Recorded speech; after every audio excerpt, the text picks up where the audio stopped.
Okay, here we are, and it's time for Unit 4 already. So we're going to begin by talking about chemical and physical processes and ways that we represent those processes and reactions. So this should seem very familiar. Most of it is a review from your first year chemistry, so we'll go over it fairly quickly. Let's go ahead and jump into our PowerPoint here.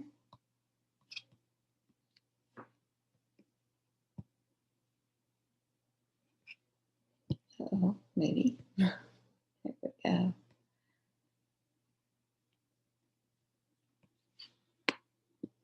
Still maybe. There we go. Okay. So as I said, we're talking about chemical and physical processes. Usually when we talk about a chemical process, we call it a reaction. But before we jump into chemical reactions, let's just talk briefly, review what a physical change is. So when we talk about a physical change, we're talking about a process where a substance maintains its identity but changes its physical characteristics. So nothing is chemically changed, no bonds are broken, no bonds are formed. So an example of this would be a phase change or a change in shape, a change in texture. These are usually reversible, but some chemical reactions are reversible as well. So important to be able to distinguish between a physical change and a chemical change. Okay, so if a physical change is one where it does not change its identity, what is a chemical change? It is one where a substance is transformed into another substance. Its chemical properties change. Bonds can be broken, bonds can be formed, or we can have both, bonds broken and formed. It's important to recognize that this can be reversible or irreversible. So we have to increase the sophistication of our understanding, because we can't just say that's irreversible, because some chemical reactions are reversible. And we can think about things like equilibrium when we think about that. Now, some processes can be very difficult to categorize. So when we think about dissolving something, we normally think of dissolving one compound in another as simply a physical change. It is simply a change of state. It can be recovered by only a physical change. But if we think about the idea of bonds being broken as part of the definition of a chemical reaction, we know that when we dissolve an ionic compound, that we break ionic bonds. And so remember, we're increasing the sophistication of our understanding. And so there are some processes that kind of straddle the line between chemical reaction and physical change. So how do we know that a chemical reaction has happened? Well, we have several different indicators that we look for. One of those is the emission of light or heat. So when we think about burning something, it emits both light and heat. That's a chemical reaction. We can talk about the formation of a gas. So when we come, and this, it's important to recognize, is that this is the formation of a gas not caused by a change in temperature, which would simply be a physical change, but the formation of a gas by combining two different compounds. We can also have the formation of a precipitate. So we combine two aqueous solutions and we form a solid. Again, this is a change of state, not based on a change in temperature, but based on the formation of new bonds. And of course, color change is one of our classic indicators of a chemical reaction. So when we combine two things and we get a new color, an unexpected color change, then that's an indicator of a chemical reaction. Not simply combining red and blue and getting purple, but combining clear and getting pink, or combining white and getting blue. And lastly, we always talk about the emission of an odor. Now, whenever we talk about the emission of an odor, it's because a gas was formed, but we may not be able to see the formation of that gas, but we certainly can smell the formation of that gas. So when we talk about a chemical reaction, they all share some common themes.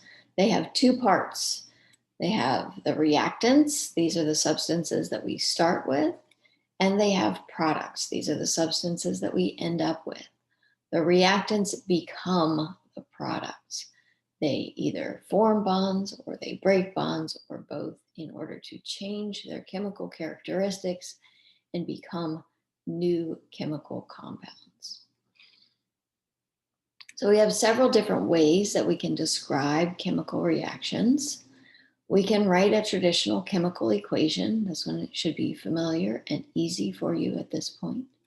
We can write a net ionic equation, or we can draw particulate diagrams. So we're going to go through these three. Let's just quickly review a molecular equation. This is the traditional equation that you think of. It lists reactants and products in their molecular or compound form. So as an example here, we have aqueous silver nitrate combining with aqueous potassium chloride to form solid silver chloride and aqueous potassium nitrate. So in this, we've written out the chemical formulas for all of our reactants and all of our products. Sometimes it's easier to only look at what's changing. And so in that case, we write what's called a net ionic equation. And the net ionic equation lists only those species that are reacting, the ions that are reacting to form the products, and we omit the species that do not change. So we commonly write net ionic equations for aqueous reactions. So we're talking about those ions that are reacting to form the products. So let's walk through the steps of writing a net ionic equation. So first, we're going to write all of our strong electrolytes as their dissociated ions. So strong electrolytes, remember, are soluble salts, strong acids, and strong bases, which of course are soluble salts. So when we write those, we're going to write them as their dissociated ions, not as the compound, not as the molecule, but as the dissociated ions. Then we're going to take a look at our equation and we're going to cross out anything that doesn't change from the left side of the equation to the right side of the equation. So when we look at our equation down here, we can see that we have silver ions, nitrate ions, potassium ions, and chloride ions, and those are all in solution and they are all dissociated. And then on our product side, we can see that we have this new compound, silver chloride, and that's solid. And we have these two ions still, the potassium ions and the nitrate ions. And they're still dissociated, still in solution, just like they were on the other side. So we're going to cross out our nitrate ions and our potassium ions. And that's going to give us the net ionic equation, which is the silver ions plus the chloride ions yields the solid silver chloride, just like we have right here. So that's our net ionic equations. Let's walk through one more as a practice.